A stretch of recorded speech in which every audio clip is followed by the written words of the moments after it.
Ezekiel Chapter 41. Afterward, he brought me into the temple and measured the posts, which were 6 cubits wide on one side and 6 cubits wide on the other side, matching the width of the tabernacle.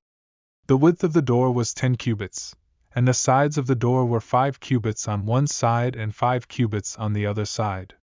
He measured its length, which was 40 cubits, and its width, which was 20 cubits. Then he went inside and measured the post of the door, which was 2 cubits, the door itself, which was 6 cubits, and the width of the door, which was 7 cubits. So he measured its length, which was 20 cubits, and its width, which was 20 cubits, in front of the temple, and he said to me, "This is the most holy place." After he measured the wall of the house, which was 6 cubits, and the width of every side chamber, which was 4 cubits, all around the house on every side. There were 3 side chambers, one above the other, and there were 30 in order. They entered into the wall of the house for the side chambers all around, but they did not penetrate the wall of the house. There was an enlarging and a winding about still upward to the side chambers. The winding about of the house continued to go upward all around the house, so the width of the house increased from the lowest chamber to the highest in the middle. I also saw the height of the house all around. The foundations of the side chambers were a full reed of 6 great cubits. The thickness of the wall for the side chamber on the outside was 5 cubits, and what was left was the space for the side chambers that were inside. Between the chambers was a width of 20 cubits all around the house on every side. The doors of the side chambers faced the space that was left, with one door facing north and another door facing south. The width of the space that was left was 5 cubits all around. Now, the building that was in front of the separate area at the western end was 70 cubits wide, and the wall of the building was 5 cubits thick all around.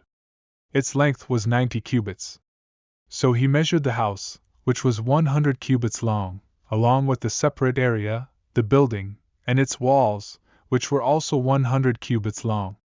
The width of the front of the house and of the separate area facing east was 100 cubits.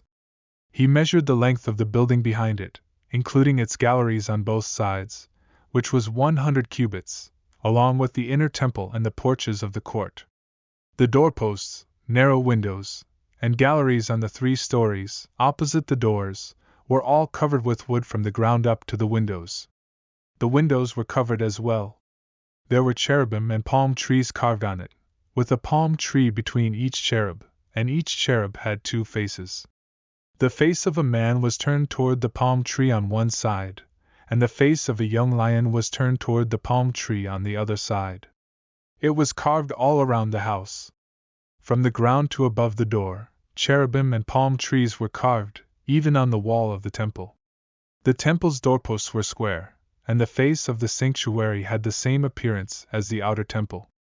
The wooden altar was 3 cubits high, and its length was 2 cubits. Its corners, length, and walls were also made of wood. He said to me, "This is the table that is before the Lord." Both the temple and the sanctuary had 2 doors.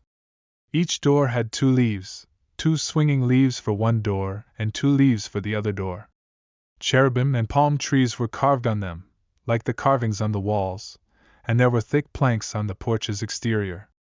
There were narrow windows and palm trees on one side and on the other side, on the sides of the porch and on the side chambers of the house, and thick planks all around.